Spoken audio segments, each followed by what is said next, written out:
I've spent the least money and I have the best poll numbers.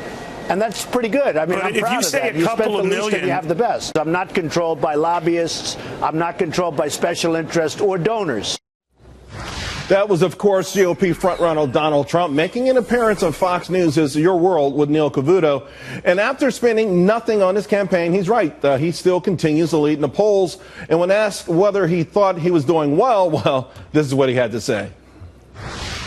There's no good news for our country, and I think people are tired of it. They're sick of it, and I think that's why I'm doing so well, because I do a good job, and they know that I will bring our jobs back from China and lots of other places, and we're going to put people back to work again. On why he was doing well, that was Donald Trump. And by the way, Donald Trump will be live tweeting during the Democratic debate tonight. Should be a lot more exciting than the actual debate. Joining me now, Art Laffer, former Reagan economic advisor, and Lieutenant Colonel Ralph Peters, Fox News strategic analyst. Colonel Peters, I want to start with you. I'm sure you've seen this new Fox News poll. The plot is certainly thickening here. Now, everything that Donald Trump talks about, you can't dispute. We've got some lousy foreign deals on the military side, on the trade side with all of these different countries, and a lot of people believe he might be the man to fix it. Well, I am not one of those people, because it's fine to complain and yell and shoot off your mouth and bluster, but at the end of the day, Trump never answers specifics on tough questions. You can't declare bankruptcy with ISIS. Obama already tried that. It didn't work. You can't sue Vladimir Putin. And, you can't say you're fired to Ayatollah Khamenei of Iran. This is serious business. And, Charles, I feel like all of us who work in 24/7 on all the channels, we're partly responsible for the Trump phenomenon because we keep hammering Washington and everybody's bad. And you know what? Governing is hard. And I know Art Laffer knows that. Governing is hard. Being commander-in-chief is really, really hard. And the last thing I'll say at this point, because Art wants to talk, is that Trump is utterly unqualified. Utterly unqualified. Would you allow somebody who claimed to be a heart surgeon who'd never operated to operate on your loved one just because he said, well, I'll hire good nurses? Well, and governing is a lot tougher than heart surgery. Very, very strong opinions, no doubt, Lieutenant Colonel. But here's the thing. We've elected a lot of so-called qualified people, and we're 18 going to $20 trillion in debt. We're not respected around the world. No one fears us around the world. We've got lopsided trade policies with the rest of the world. Maybe it might be time, Art, to find someone who might know how to handle that differently than these guys and gals who probably go to D.C. with the best of intentions, but then spend their entire time there just focused on getting reelected. Yeah, give me the details. Yeah, I couldn't disagree more, to be honest with you. I mean, I know Donald Trump a little bit, and what Jack Welch said about him, I think, is correct. He always gets things done, and he gets them done successfully. And I think if you look at Donald Trump's record, you'll be very, very impressed. Now, I'm not saying that the other candidates aren't really good, too. I know Ben Carson, and I know his wife, Candy, well. They're phenomenal people, and no one matches Ben Carson on brain surgery, bar none.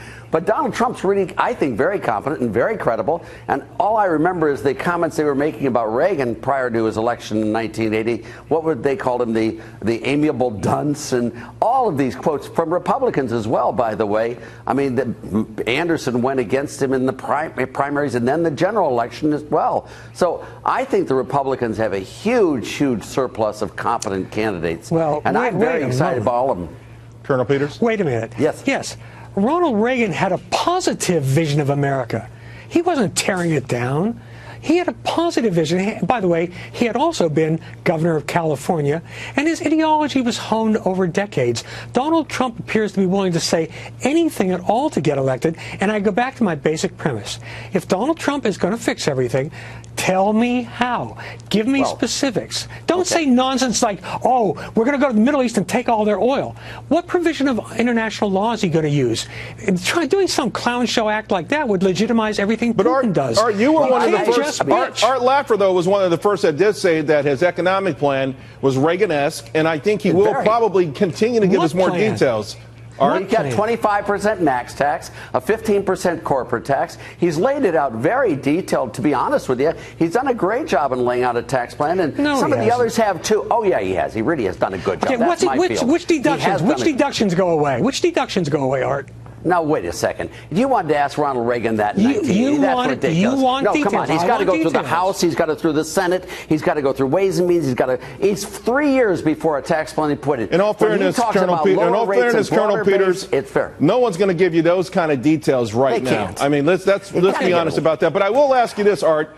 Does Donald Trump have the temperament to work with in the D.C. system? Because it's not going to be a bunch of sycophants genuflexing. These guys, a lot of these people are embedded. They're going to be reelected, and the next president will be long gone, and some of these 70-year-olds will still be in there. So does he have the right personality to bring all of these folks that he's called losers together to get these things done?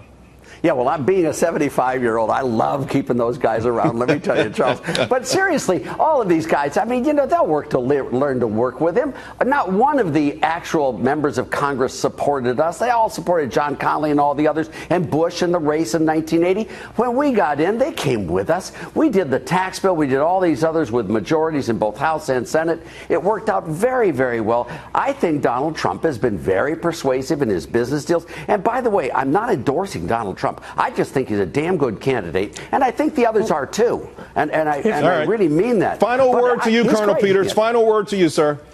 You know, I'm old-fashioned. I think ethics matter. I think values matter. And here's a guy who's proud of his 4 bankruptcies because he says, well, they weren't my personal bankruptcies. What he's saying is, I protected my own fortune. I just screwed all the little guys, all the small contractors, etc.